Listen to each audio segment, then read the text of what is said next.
हे मानव तुम मानव हो या दानव, ये कैसे पहचानूं मैं। अपना विनाश खुद करते हो, बस इतना ही जानूं मैं। अपना विनाश खुद करते हो, बस इतना ही जानूं मैं। नमस्कार प्यारे विद्यार्थियों, एक बार फिर स्वागत है आप सभी का। आज हम पढ़ने चल रहे हैं निबंध लेखन में पर्यावरण प्रदूषण की समस्या और समाधान।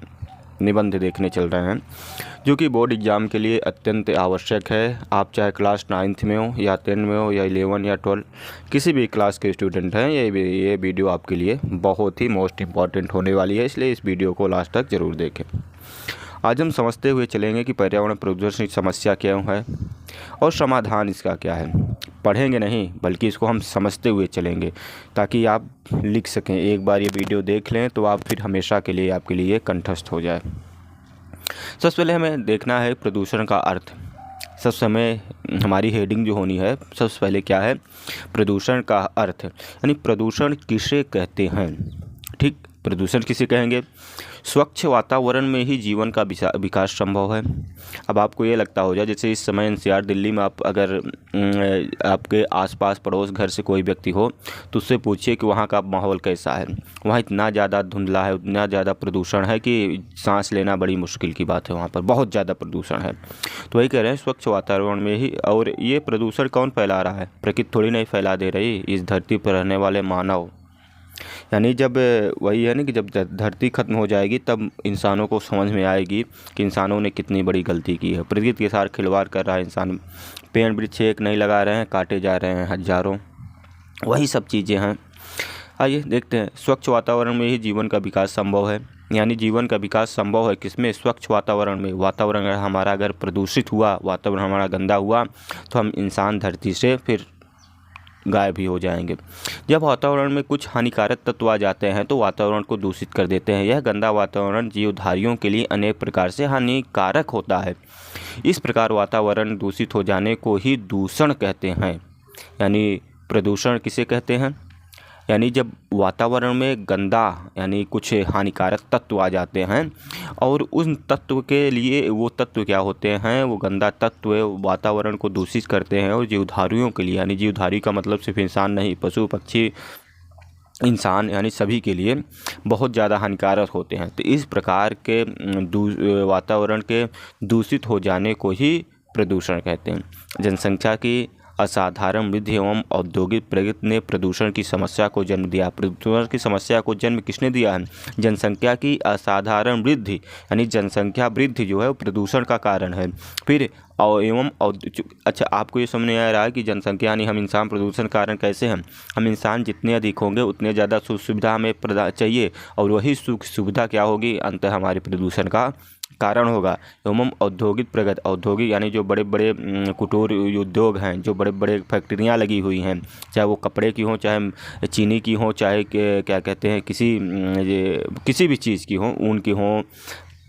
यानी कहने का मतलब ये है कि कोई भी फैक्ट्री जो है उससे निकलने वाला धुआं और उससे निकलने वाला हानिकारक पदार्थ, हानिकारक पानी, हानिकारक जल कितना ज़्यादा प्रदूषित कर रहा है इस वातावरण को।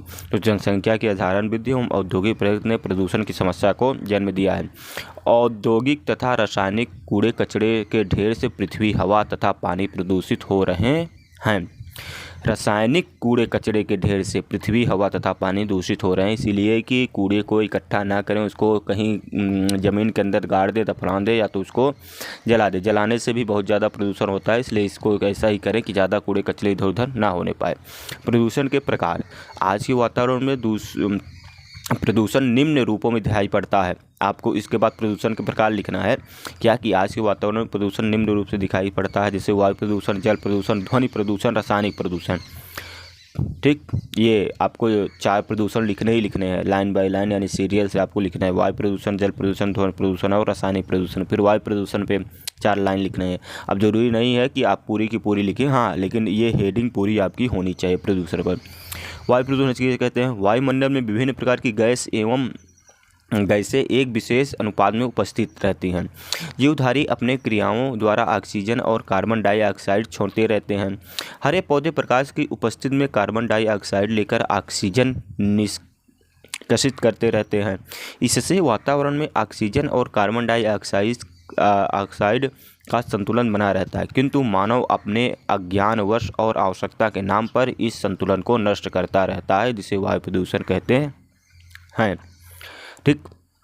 अब यहाँ पे मानव अज्ञान, मानव तो भाई बड़ा ज्ञानी बनता है, उसने चांद मंगल पे चला गया तो उसके टक्कर का कोई है ही नहीं। दूसरा है जल प्रदूषण। सभी जीवधारियों के लिए जल बहुत महत्वपूर्ण और आवश्यक है। जल ही जीवन है। आप लोग लिख लीजिए इसको। आपको सबसे पहले जैसे कुछ एक्स्ट्रा लिखिए तो ताकि आपका नंबर ना कटे, और ये 9 नंबर का होता है, 7 + 2 9 नंबर मिलना ही मिलना है आपको। तो सभी जीवधारियों के लिए जल बहुत आवश्यक और महत्वपूर्ण और आवश्यक है। पौधे भी अपना भोजन जल के माध्यम से प्राप्त करते हैं। यह भोजन पानी में घुला रहता है। जल में अनेक प्रकार के खनिज तत्व, कार्बन डाइऑक्साइड पदार्थ, गैसें घुली रहती हैं। यदि जल में यह पदार्थ आवश्यकता से अधिक मात्रा में हो जाते हैं तो जल प्रदूषित होकर रासायनिक हो जाता है और वह प्रदूषित जल कहलाता है। जैसे आप देखिए कि दिल्ली में जो यमुना नदी है, उन यमुना नदी का जल समझिए कि ऐसे ऊपर एक परत की मतलब गंदगी जम गई है। अब नदी, इंसानों ने खुद को तो प्रदूषित किया ही है, लेकिन नदी, पहाड़, झरने, वायु सब कुछ प्रदूषित कर दिया। यानी इतना ज़्यादा हानिकारक है, इतना ज़्यादा। जो गांव में रह रहे हैं वो बहुत भाग्यशाली हैं, जो शहर में हैं वो दुर्भाग्यशाली हैं, हम तो यही कहेंगे। हाँ, शहर में सुख सुविधाएं ज़्यादा थी, लेकिन अब सुख सुविधाएं जितनी गांव में है उतनी शहर में है। क्योंकि पहले था कि कॉलेज, स्कूल, हॉस्पिटल शहर के नज़दीक हुआ करता था, गाँव वालों को दिक्कत होती थी, लेकिन हर चीज़ अब गाँव के पास में उपलब्ध है। तो इसलिए शहर जाने की कोशिश ना करें, जितना हो सके अपने गाँव में रहें, स्वच्छ रहें और मस्त रहें। तीसरा है ध्वनि प्रदूषण। ध्वनि प्रदूषण आज की एक नई समस्या है। इसे वैज्ञानिक प्रगति ने पैदा किया है। ध्वनि प्रदूषण किसने पैदा किया है? वैज्ञानिक प्रगति ने। आप कहेंगे भैया वैज्ञानिक कैसे ने? वैज्ञानिक ने साउंड बना दिए हैं, वैज्ञानिक ने ऐसे ऐसे यंत्र बना दिए हैं, वैज्ञानिक ने ऐसे मोटर गाड़ी बना दी है जिससे ध्वनि हो रही है।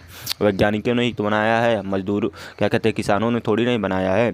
तो ध्वनि प्रदूषण का आज की एक नई समस्या इसे वैज्ञानिक प्रगति ने पैदा किया है। मोटर, कार, ट्रैक्टर, जेट, विमान, कारखानों के सायरन, मशीनें तथा लाउडस्पीकर आदि ध्वनि के संतुलन को बिगाड़कर ध्वनि प्रदूषण उत्पन्न करते हैं। आपको एक चीज़ और बता दें, अगर आप बहुत ज़्यादा ईयरबड्स और क्या कहते हैं ब्लूटूथ या फिर ईयरफोन यूज़ का इस्तेमाल करते हैं तो ये इस्तेमाल करना अभी के अभी तत्काल बंद कर दीजिए। अगर लगाए भी हो तो उसको निकाल के फेंक दीजिए। रीज़न ये है कि ये अभी तो अच्छा लग रहा है, बड़ा अच्छा लग रहा है, या तो करिए तो एक कान में लगाया करिए और बहुत स्लो मोशन में सुना करिए। रीज़न क्या है, आपके कान की जो पर्दे होते हैं, जो क्या कहते हैं कंपन करता है, जो आपकी आवाज़ जो है मस्तिष्क तक पहुँचाता है, जो ट्रांसफ़र का काम करता है, तो वो क्या होता है, वो जैसे बार बार किसी चीज़ पे मतलब कि पड़ता रहता है ना, प्रभाव, दबाव पड़ता है, तो वो चीज़ उतने पे ही मुड़ जाती है। तो वही चीज़ होता है, फिर बाद में कान दर्द, सुनाई देना, मेवात बहना, दुनिया के भी वंडर आ जाएंगे। इसलिए अभी के अभी इसको बंद कर दीजिए। अगर बंद नहीं हो पा रहा है भाई, चलिए पढ़ना लिखना है तो बहुत स्लो करके एक कान में जहाँ तक ज़रूरत हो उतना ही करिए। बहुत बच्चों को देखते हैं कि बस सुन लगा लेंगे दोनों कान में, बगल से क्या कहते हैं ट्रेन चली जाए लेकिन उनको सुनाई नहीं देने वाले, इतना तेज़ सुनते थे, गड़बड़ है। तेज ध्वनि में श्रवण शक्ति का ह्रास होता है। हाँ, देख लीजिए, सुनने की शक्ति का नाश, ह्रास मतलब विनाश, नाश हो जाता है। कार्य करने की क्षमता पर भी बुरा प्रभाव पड़ता है। कभी कभी पड़ोस में लाउडस्पीकर बजने से रात भर नींद नहीं आती। इससे अनेक प्रकार की बीमारियां पैदा हो जाती हैं। अत्यंत ध्वनि प्रदूषण से मानसिक विकृत तक हो सकती है, यानी आदमी मानसिक रूप से भी परेशान हो सकता है अत्यंत ध्वनि प्रदूषण से। इसलिए भाई साहब इससे बचने की कोशिश और अच्छे से करिए। तीसरा, रासायनिक प्रदूषण। देखिए, अच्छे समझते हुए चलिए और आपको ये सब लिखना है। कारखानों से बहते हुए अवशिष्ट द्रव्यों के अलावा खाद्यान्न की उपज भी में वृद्धि की दृष्टि से उपयुक्त कीटनाशक दवाएं और रासायनिक खादों से भी स्वास्थ्य पर प्रतिकूल प्रभाव पड़ता है। जैसे आपने यूरिया और डीएपी डाल दिया ना, यूरिया बहुत नुकसानदायक है भाई साहब। ये इंसान के सबसे पहले तो जो इंसान, अब जैसे यूरिया युक्त आप भोजन, अच्छा ये बिना यूरिया युक्त भोजन कर ही नहीं पाएंगे। लोगों को भोजन नहीं चाहिए, लोगों को पैदा चाहिए। अब उनको ये चाहिए कि हमारे खेत में ज़्यादा अधिक से अधिक पैदावार हो। ये नहीं चाहिए कि अधिक से अधिक स्ट्रॉन्ग हमारे जो फसल हो अच्छी हो। तो इसलिए यूरिया बहुत खतरनाक है, और जितने भी कीटनाशक दवाई हैं कीटाणु मारने के लिए, ये बहुत ज़्यादा हानिकारक हैं। तो इन सब चीज़ों से बचिए, पढ़िए लिखिए और इनका उपयोग करना बंद करिए। ये पदार्थ पानी के साथ बहकर नदियों, तालाबों और अंततः समुद्र में पहुंच जाते हैं और जीवन के अनेक प्रकार से हानि पहुंचाते हैं। प्रदूषण के कारण। पर्यावरण प्रदूषण का सबसे बड़ा कारण विश्व की जनसंख्या में तेजी से होने वाली वृद्धि है। विश्व की जनसंख्या आज सुरसा की भांति अपना मुंह फैलाए जा रही। सुरसा यानी हनुमान जी को निगलने के लिए जो सुरसा ने मुंह फैलाया था। अगर हमने रामायण थोड़ा पढ़ा देखा सुना होगा तो आपको ये पता होगी ना। 16 योजन मुख से ठयो तुरंत 532 भयो। जनसंख्या में जिस तेजी के साथ विस्तार होता जा रहा है, उतनी ही तेजी से आदमी की सुविधाओं में ह्रास होता जा रहा है। रहने के लिए स्थान की भारी कमी आ रही है। खाने के लिए संतुलित भोजन उपलब्ध होना कठिन हो रहा है। जितनी ही ज़्यादा जनसंख्या यानी जितनी ज़्यादा जनसंख्या बढ़ जाएगी, उतनी ही ज़्यादा इंसानों के लिए रहने के लिए, खाने के लिए, ओढ़ने के लिए, पहनने के लिए, चलने के लिए, बैठने के लिए, उठने के लिए, हर चीज़ के लिए, पढ़ाई लिखाई के लिए बड़ा दिक्कत। जैसे मान लीजिए उदाहरण, आपको लगता होगा कैसे ये क्या बता रहे हैं, कोई दिक्कत नहीं जनसंख्या में। आप मान लीजिए किसी के यहाँ 4 बच्चे हैं, किसी के यहाँ 1 बच्चे हैं। अब वो 4 को पढ़ाएगा तो मान लीजिए 1000 2000 महीने को, मान लीजिए 10,000 उसका गया। 1 को पढ़ाएगा तो मान लीजिए वो 10,000 लोग स्कूल में पढ़ा रहा है, तब 10,000 जा रहा है 4 को।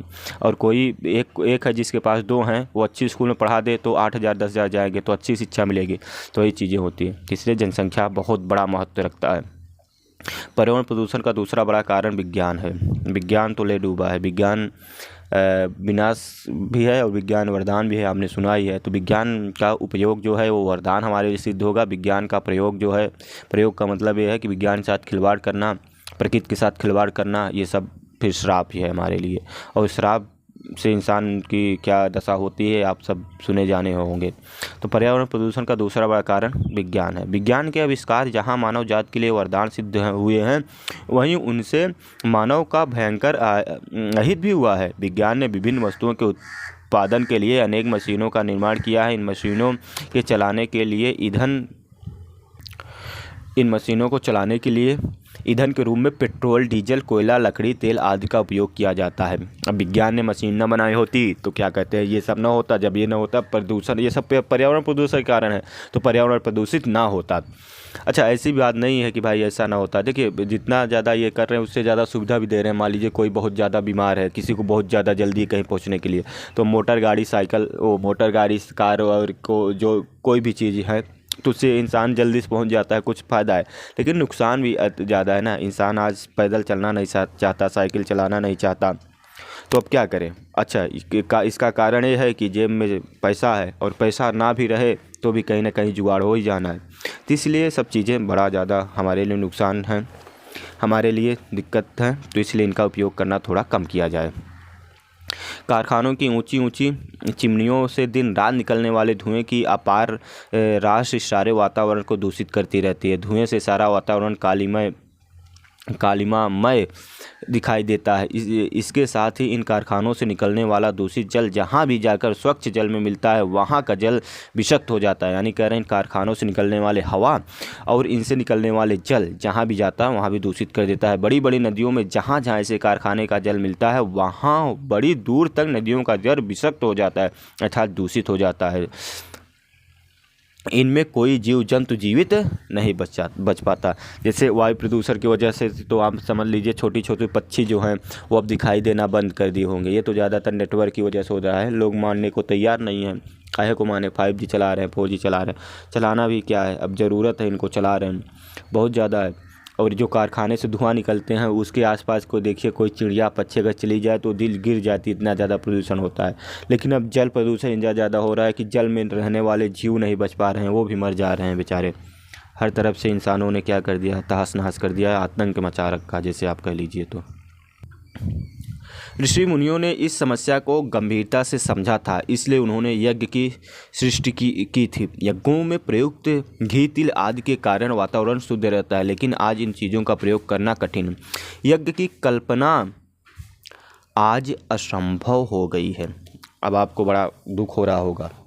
क्यों दुख हो रहा है? क्योंकि यज्ञ मतलब शुद्धता। अब आपको लग रहा होगा कि शुद्धता क्या, हमारे साथ तो गलत हुआ है, हम कैसे ऐसे कर सकते हैं। आपने गलत किया उसका नहीं, लेकिन आपके साथ गलत हुआ तो आपको याद है। देखिए, जो यज्ञ होता है उसमें प्रयोग होने वाले मंत्र और उससे निकलने वाले धुआं और उसमें डाले जाने वाले पदार्थ, इनसे पूरा का पूरा वातावरण क्या हो जाता है, शुद्ध हो जाता है। पूरे के पूरे जहरीले जो कीटाणु विषाणु होते हैं वो सब क्या हो जाते हैं, मर जाते हैं। इसलिए यज्ञ की सृष्टि थी, यज्ञ अपनाया गया था। लेकिन आज के समय में यज्ञ क्या, जब पूजा पाठ ही बंद है ज़्यादातर लोग, हाँ ये नहीं कह सकते कि बंद है, लेकिन बहुत लोगों के पास समय नहीं है, समय का अभाव, कम पैसा कमाने के लिए देर हो जाएगी। अगर पूजा कर लेंगे 2 मिनट तो पैसा कमाने नहीं पहुंच पाएंगे। इंसान कितना बदल गया इंसान। अतः इस समस्या पर नियंत्रण के लिए सबसे प्रथम उपाय तो यह है कि बढ़ती हुई जनसंख्या पर नियंत्रण किया जाए। सीमित जनसंख्या रहने से पर्यावरण दूषित होने की संभावना कम रहेगी। साथ ही अधिक से अधिक वृक्षारोपण की पर्यावरण में स्वच्छ बनाने में मदद करता है और इस जगह का वातावरण भी सुंदर होता। यानी सबसे पहला काम, कई बार कह चुके हैं कि जनसंख्या नियंत्रण करिए। अल्लाह की देन है, अच्छी बात है, भगवान की देन है, अच्छी बात है, लेकिन उनकी देन को थोड़ा कम कर दीजिए, ठीक। और उसके साथ साथ पेड़ों को अधिक से अधिक बचाइए, उनको काटिए नहीं बल्कि लगाइए। और उसके साथ साथ वृक्ष को लगाइए और वृक्ष काटना कम करिए।